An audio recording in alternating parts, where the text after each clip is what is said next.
Hello, and welcome back to Star Wars Minute. It's the daily podcast where we analyze, scrutinize, and I am all the Jedis. The Star Wars movies, 1 minute at a time. Good one. I'm Pete the Retailer from PeteTheRetailer.com. I'm Alex Robinson from GodfatherMinute.com. Hey, it's me, Stuart Wellington, one of the hosts of the Flophouse Podcast. Yes, thanks for coming back, Stuart. And shout out to Dan and to Elliot, who are not allowed to be here, I think. Not here today. Yes. They are off striking against the streaming services and other studios. I meant not allowed to be here by of Alex. We asked him, he was like, not those guys. Oh, wow. Yeah, no. Yeah. But, He's like, nobody from the WGA can be on the podcast exactly, today. yeah. Only scabs. But yes, anyway, we lest it be unclear, we support the strike and those striking. Stick it to them, boys. Today, and girls. we're talking about a minute 120 minutes. Hey, where's Oh, yeah. What was the guy's name? Who's the British VJ guy who was Ian Stewart? Or am I just saying that because I'm looking at Stewart? Ricky Rackman. No, Ricky Rackman not was... Duff. Is it Matt Penfield? No, I think he was 100. He was Alternative Nation or Headbangers Ball. All those later iterations. 120 minutes. I'm pulling it up. All the slightly older Gen Xers are all yelling at me right now, and I'm sorry. But I was definitely more of a Ricky Rackman Duff. The good news is they're older, so they probably don't remember. Right. Well, they can't hear. So. Yeah. Minute 120 starts with Rey blocking Sheev's lightning, and it ends with Rey frying Sheev with his own lightning. So, Sheev lightning. Sheev lightning. Man, I just read a whole book about Grease, the musical, and it made me. I was astounded at how many people made their way through the production of Grease over the years. Grease, that's funny. I just went on a vacation to Greece. Oh, look, there you go. Did you take a picture in front of Grease Lightning? I did, yeah. I saw Rizzo. I saw the whole gang. I went from being kind of a normal button-down nerd to like a cool person. Noticed a change in you lately. Finally cool. I saw that hand jive. This... basically is largely just a little bit of a conversation going on while electricity is being exchanged between two parties. It starts with, and now here I'm going to dig right into my conspiracy theory nonsense. Oh, hey, wait real quick. We got hosts of 120 Minutes. Oh, okay. We got Matt Penfield, Kevin Seal, Seal. That's Dave Kendall, Louis Largent, don't know, and Jim Shearer. I think Dave Kendall was the British guy. Yeah. Okay. Yeah. All right. We got that resolved. But interesting that was Matt Star Penfield Wars was minute. there because he was. I thought he was more of like a metal kind of thing. But I guess when genres started to disappear and you like one thing, you like the other after a bit. But yeah, grunge kind of did away with a lot of that stuff. The lines in the sand were blown away. But poor Queensryche released their progressive metal album. It turned out people weren't interested in that anymore. Yeah. There is a whole. This isn't a music show. You want to talk about progressive metal albums? Well, no, I was going to talk about. Yeah, well, the They're like, Fates Warning was putting out some good stuff back then. Interesting, like the albums that came out, like the hair metal albums that came out in like 89, 90, 91, where it was like they were starting to be a little bit different, but nobody kind of like didn't fit quite in either box yet, and everybody was like, well, this is weird, and I don't like it, but there's some weird, interesting stuff in there. Or the metal bands like Alice in Chains, who tried to pitch themselves more as like a grunge band. And right. I don't know. Remember the tour where Stone Temple Pilots opened for Megadeth? That would have been a great tour. It was. I'd see that. Wasn't that their? Were they touring off of what? Countdown to Extinction? What Megadeth record? I think so. Was that like 91-ish? I think so. Yeah. That's the one with Symphony of Destruction. Yeah, that's the one. Great record. Anyway, Star Wars. Okay. But this digging into my my weirdo conspiracy theory stuff, where not because I don't like it, but because I'm looking at the evidence here, and I dispute the big chunk of information here that was given, that was taken as fact, that Rey is the granddaughter of Palpatine. All the sources of that information are suspect because they all lead back to Sheev himself. And if he wants her to be on his side, he would obviously be saying, you're looking for family? I'm your family. Yes, I'm your grandfather. Come be with me. And now that he doesn't need her anymore, what has he said? He says, you are nothing. A scavenger girl is no match for the power in me. And so now he's not disputing, he's not going back on it, but he's basically saying, you're nothing, you're a scavenger girl. Kind of almost going back to the Rey nothing thing without saying explicitly that he's not related to her. But now that she's used up, doesn't need her on his side anymore, you're nothing, you're a scavenger girl. I think that's he says that just to get the fans mad at him, because the fans hate the idea that Rey doesn't have some kind of bloodline magic. It's cheapy. Some do. There's a thing called eugenics. It's like, you're nothing, you're a scavenger girl, just like all these idiots in Cleveland. And they're like, boo, boo. Yeah. Oh man, more Sheev the wrestler. I love it. Well, I'm certainly no fan of the whole Sheev as grandfather storyline, but I mean, I feel like that ship has sailed. Yeah. I mean, it's in the Wikipedia. Yeah, but that's based on the information that we know at the time. So you're at some point something will come out that will contradict it. If there was Wikipedia, in 1978, it would have been like, Anakin Skywalker, a totally different guy from Darth Vader, was a spice navigator. Yeah, maybe they'll maybe the Wikipedia will add a contested sidebar on that entry. Yeah. Do you think the upcoming Rey movie will drag this all back up again? Or do you think they'll just be like, you know what, we're not going to talk anything about her past because everyone got so mad about everything we tried to do with that story? Could be, probably. I think they'll just kind of ignore everything in the sequels and just have it be her doing a school with Baby Yoda and Ahsoka. Yeah, instead they'll bring up a bunch of stuff about midichlorians just to distract people from the other stuff. Right. They know people love the midichlorians. I love that Rey's only using one hand against this force lightning. That's pretty badass. You gotta admit that, and that's why I do admit that. Yeah, because that's why what she's using. The other hand is I want to see this angle, but the other hand is behind her, kind of reaching out, pulling the other lightsaber over to her. This whole time, right. Yeah. That's why she's kind of, she's only using maybe 80% of her power to deflect the lightning actively, and the other 20% is reaching behind her, it's like reaching around in the backseat of the car for the lightsaber. Yeah, while she's kind of paying attention to driving.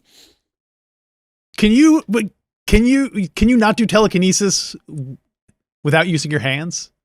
You have to use your hands. Does she have to have a hand free to gesture? No, one. The royal we, the editorial we. And we're talking about Jedis, not Professor X's. Yes, exactly. Yeah, who's telepathic? I know. Right. Yeah. I think, I don't know, we only ever see them kind of doing stuff into their hands for the most part, right? Yeah, but when Kylo Ren does the whole Snoke trick, he doesn't have his hand extended. Well, he does. He's moving his hand around. So he is moving his hand around. But he's doing it surreptitiously, similar to how he's manipulating that lightsaber. Right. So, and also, Darth Vader doesn't use his hands when he's throwing boxes at Luke on the Empire. He kind of does a his sword is down on the ground. Yeah, but he's doing it like that, and that's the he's conducting do you think it would have been cooler in the Snoke scene if Kylo Ren was making a big show of moving his hand, and Snoke would have been like, "What are you doing over there?" And he's like, nothing. And he's like, "Yeah, that's right. Stop doing that. Okay, back to my." He's going yeah. Yes, that would have been better if he had been even more oblivious to what was going on. Cut it out. That's distracting. You're interrupting my speech. He reveals that he is all of the Sith. Mm-hmm. Oh yeah, yeah. He's every Sith. Mm-hmm. Just like Whitney Houston. Yes. Yeah. But yeah. So I again, that does fill me with hope that there was a similar conversation going on in his head of all the previous Sith just popping up and being like, hey, how's it going here? Oh, good, you got that girl. I hate you. I hope you lose. Yeah. Oh, yeah. They're like pumping him up with evil energy. You're terrible. You're the worst Sith that's ever been. Look at you. Yeah, or they're like, hey, I hope you do a good job, but maybe you could clone me next, and I'd be loyal to you. Yeah, could we get some more of those bodies out here? You're just throwing them away. And in response to him saying, I am all the Sith, she says, and I'm every Jedi. So, got him. Face. Nanny, Yep, poo-poo. got him. Roasted. And there have been a lot more Jedi than there have been Sith. So it seems like Rey would be like, she wins. And I guess that's why she wins. Yeah. So, Yeah, that's why she wins. yeah. Well, It's but just that, sheer and numbers. she has 2 lightsabers. And it was like, 2 lightsabers? Ah! Like, nobody She thought does, about that. She does the crossblade reversal. Yeah. Heck yeah. Why are 2 lightsabers better? One, I gotta tell you right now, Sure. looks cooler. That's true. Makes Can't an argue with X, that. Makes an just X. like X's are cool. just like your favorite guy, Elon Musk's new platform. Right. Oh, I thought it was a sign of the cross. No. She was thinking. I thought we were going back to For X-Men. Lord and Savior Yeah, Jesus Christ. Yeah. Professor Xavier. Yeah, it's back to X-Men. Yeah, all of those factors. X Factor. Yeah, X factors.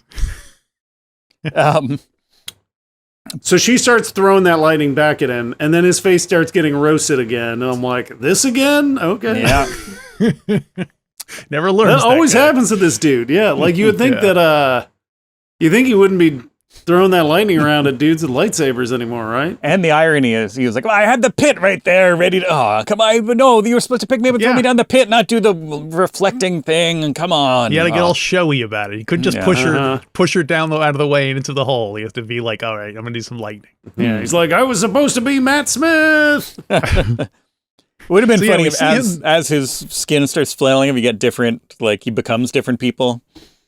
And you get Matt Smith under there, you get some, I don't know. All the Sith goes. That's what you can get without the Oh, that would be voices. You can cool. get it pops up as Christopher Lee, and it pops up as Darth Maul. And She's like peeling like an onion, and Yeah, there's like a different Sith underneath it. Yeah. Do you think so? And he melts too. His face starts falling apart and melting. Do you think any face falling apart, melting scene will ever top Raiders of the Lost Ark, or is that the gold standard for a face being melted on screen? what? Yeah, yes, I think it is. I mean, like the Nicolas Cage's face melting in Mandy is really good. Shout out to my buddy Steve who worked on that. Let me see. But yeah, I feel like there's something so special about the Raiders. Yeah. Like that is like iconic. That's amazing. Yeah, that's what I mean. Yeah. Yeah, I mean, everything is going to be, it's kind of like the Akira bike slide, or everything else similar is just going to be a tribute to that. And you're going to be like, oh, they're doing a face melt, just like Raiders. Well, that made me think about, so, J.J. Abrams is like, he likes to kind of, look for his next job while he's finishing his last one. Like, they're like, oh, he did a Star Trek and he made it kind of like Star Wars because he knew like, oh, they're making new Star Wars, and they called him for Star Wars. Yeah. And now, do you think this is like, he was like finishing up Star Wars and he was like, oh, they're making some new Indiana Jones movies. Let me put in a face melting scene, show him what I can do. Like, he was like, like doing the, like, like, just like in Indiana Jones, right? Huh? Yeah, and he's like, and there's a treasure MacGuffin. Yeah. Just like Indiana Jones. Exactly. So I think this whole movie might have been a little bit of his kind of demo reel for like, here's what I can do with Indy. For Dial of Destiny. Yeah. Yeah. Mm-hmm. So did he not maybe. get the job, or did he turn down the job for Dial of Destiny? I know he can get the job, but can he do the job? Have you guys seen Dial of Destiny? I haven't seen it yet. I just saw it. It's still hanging on to theaters, just barely. And I went and I was like, I need to go see this in theaters because I feel like I would have failed if I didn't. Did you give me your thumbs up or thumbs down? I'll give you for the listeners. How many whips do you give it? It's pretty good. Yeah, how many whips? Pretty good. Completely. I compared it a lot to The Force Awakens, where it's like, oh, you know what? They just went and made like a fairly by the numbers, like an acceptable Indiana Jones movie because they knew that that's what they needed to kind of like, re-baseline the franchise. And okay, it was fine. I had fun. I liked watching it in the theater. There was only one other couple there. So there were 4 of us, went with some friends, and there were 2 people behind us. And that was it. in the whole theater. Let me ask you a question. Did you Sure. like it more or less than The Rise of Skywalker? That's a challenge. He's a not huge fair, fan of 'cause I Rise do of like the Skywalker. Rise of Skywalker. I think Rise of Skywalker for me has higher highs and lower lows, and this taken as an average, I don't know. This might be. I'm gonna have to think about that. It's gonna be tough. It's a different It's a tough bird, call. but it's. I think overall, it's maintained a higher average, probably. Got it. Like you said, Okay. the highs weren't as high, but the lows also were not as low. Yeah. Yeah, that's an important part. Okay, cool. Now, so we're talking about Force lightning, right? Force lightning. Yep. Here it is. And I did, she's kind of reflecting the Force lightning back, but then and you see her kind of like struggling and then kind of like lunge forward a little bit, and that's what makes it go back. And I was like, well, what the heck is that? What's going on there? So what? Power of friendship. Power of friendship. Basically, it is. It's, I went back to my old standby here, the expanded edition of Star Wars Rise of Skywalker by New York Times bestselling author Ray Carson. And in there, she kind of describes it as Rey gathered her strength, her faith in the Jedi past, her love of her friends. See, Stuart, you were right. And she thrust it all at the Emperor. And that's it. That's the whole explanation of what's going on here. And it just, again, as much as I do like this movie, I don't like this last part because it just seems so vague and not, A, it's hard to see, B, it's hard to tell what's going on other than like, and then they do a cool wizard battle thing, and like it seems like it falls into the problems of a lot of modern movies in my book, in that Act 3 is just like, I don't know, then some shapes and energy happen and they win, and it's like, I feel like the ending should have been he's distracted by like lightning her, and he's talking smack like a wrestler, and he doesn't remember that he has knocked a bunch of ships out of the sky, and one of those ships comes and crashes on him, and he's like, he looks at the camera, of course, and goes, "Uh-oh," and then the ship hits him and smushes him. Right. It's the one with Nine Numb, and Nine Numb could stick his head out and be like, "Did I do that?" Yeah. He's like, "Next time you drive," and we all, everybody cracks up. Yeah. That's the end. Hey, that's the ending. I like it. And then Kylo Ren comes back, of course. Like, what did I miss? Oh, no, he can't talk. Do you guys remember any of what you thought might, because I remember going into this movie thinking that it was going to end with Kylo Ren and Rey merging into some Force angel and then shooting off into space, like as a new sort of thing. Did you eat what I mean? Some gummies or something before you went to go see the movie? You thought Mobius wrote the script for this? Yeah. Well, no, I mean, if anything, it's like Star Trek the Motion Picture. Well, yeah. You should like it. I know. Well, yeah. But I guess it's because I was thinking that they would want to keep it open for either of those two actors to come back. Mm-hmm. So they would leave it in such a way where it was like, they could come back or they might not come back. You know what I mean? Right. Obviously, but I was surprised. So I was surprised when they killed off Ben Solo. Sorry, spoiler alert, when they will kill off Ben Solo. So he isn't dead when they chuck him in the pit? He's spiritually dead, but he's still physically alive. Oh, okay. So he comes back. Spiritually, he died, I think, like 20 minutes ago. You guys don't remember any predictions or any things you thought might happen or anything like that? Man, I'm trying to remember. I mean, I think I just assumed that the two of them would like team up and hook up. Yeah, that makes. I assume that's what was going to happen. Yeah, I remember being unsure what I wanted when it came to that too. I'm like, well, do I want him to be? Because we had that tease of like, I like them being on the same side, him kind of turning in Last Jedi, and it was tantalizing there. But here I'm just like, well, he kind of came to help out, and then he kind of disappeared. Do I want him to come back? Do I want him to be? Do I want them to get together? What do I?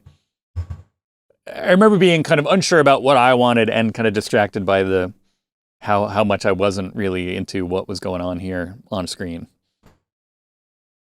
I think it should have ended with okay. I've put forward my prediction. What I think how it should have ended. Did you want to go? You want to say your prediction?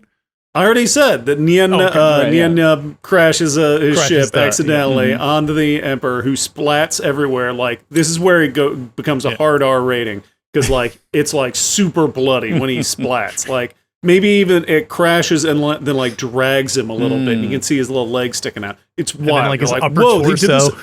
They did this in a Star Wars movie? Yeah, he's crying. Also, there's a bunch of rejected clone bodies in the room, and all those Sith, you could have a ship kind of crash, kind of careen around the edge of the arena and just kind of smushing them all. It's wild. Yeah. So that happens then, of course, like, next time you drive, and then what did I miss? Like, all those lines. Yeah. Right. I was going to say that it should end with, all along Kylo Ren's been trying to get her to join the dark side or whatever. And then in the end, she shows up and she's dressed all in black and he's like, whoa. And then they fly away in a car, like a magic car that takes them up into the sky. Right. That would be a cool ending, I think.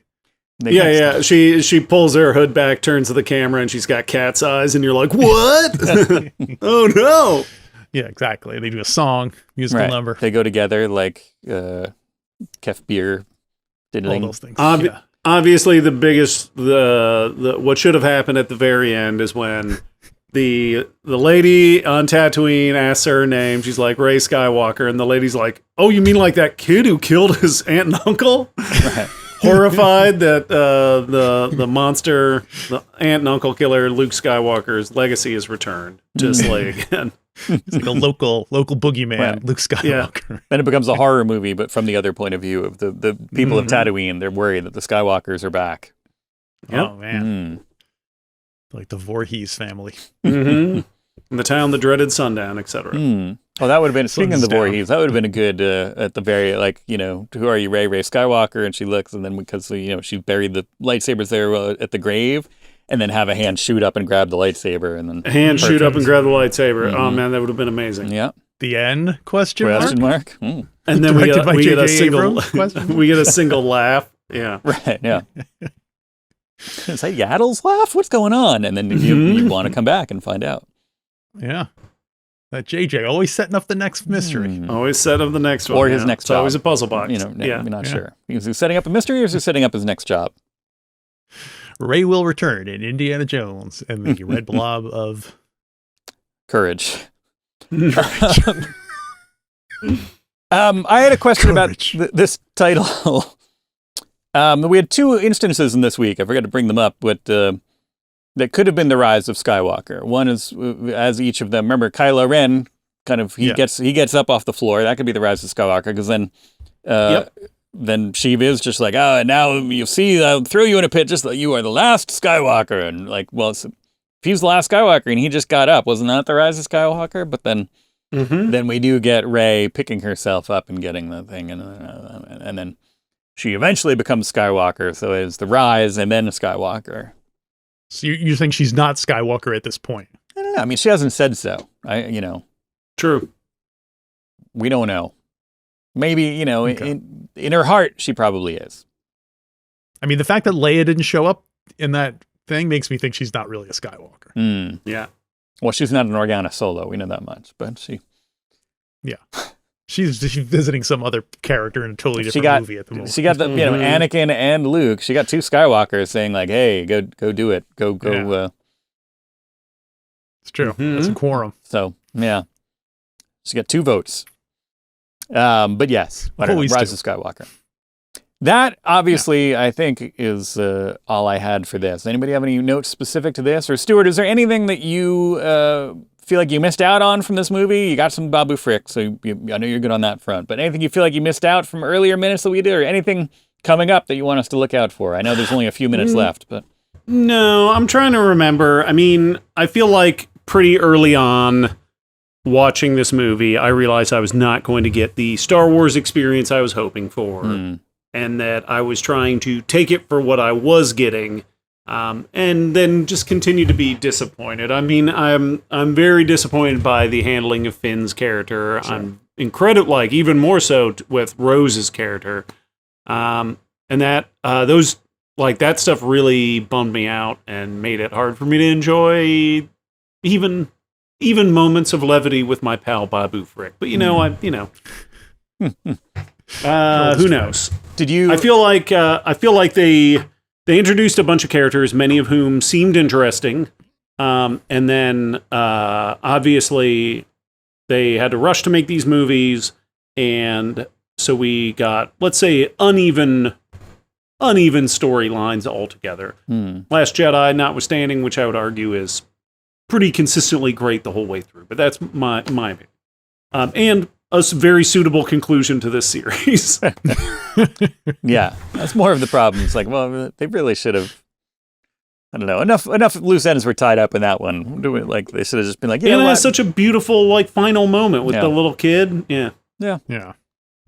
Did you see this in Brooklyn? Do you remember? Yeah, I saw it opening night at. Where did I see it? I think I saw it opening night at the Alamo in Brooklyn. Yeah. That's where I saw Last Jedi. But then this couple of cocktails deep, you know, and still didn't do it for you. Still, yeah. You should just kept going. I feel like I was coming from another movie. I think I went and saw like Queen and Slim or something the same night. Oh, wow. And then I jumped into a cab and went to see a late screening of Rise of Skywalker with a friend. That was also like kind of a last minute plan. Normally, with all the movies before this, I had been so like had my tickets way in advance. I was all ready to go, and for whatever reason, I was dreading this one. I was ready for Star Wars to be over for me. Hey, it was unnecessary. Didn't need it. You felt wrapped up. You felt like you got everything you needed. Yeah. And I get that too. I feel like that was a problem in planning, perhaps, that they just didn't. But luckily, I still like talking about Star Wars movies with you guys. Oh, thank you. Well, we like talking about them with you. And thanks again for coming out, having fun with us here all this week. If you are listening to this and you are in Brooklyn, go to Minnie's or Hinterlands and good places. Remember, you will find. Last I checked, not sure if it's still there, but I think one of the only places in New York City that has signatures of myself and Alex Robinson on the wall. That was back when we did that live show, the Ewok live show with Dan and Jenny Jaffe. Yeah. Superstars, Dan McCoy and Jenny Jaffe. Can you believe we were able to get them? And so go get a drink, and we'll meet everybody back here on Monday for a brand new episode of Star Wars Minute. Star Wars Minute.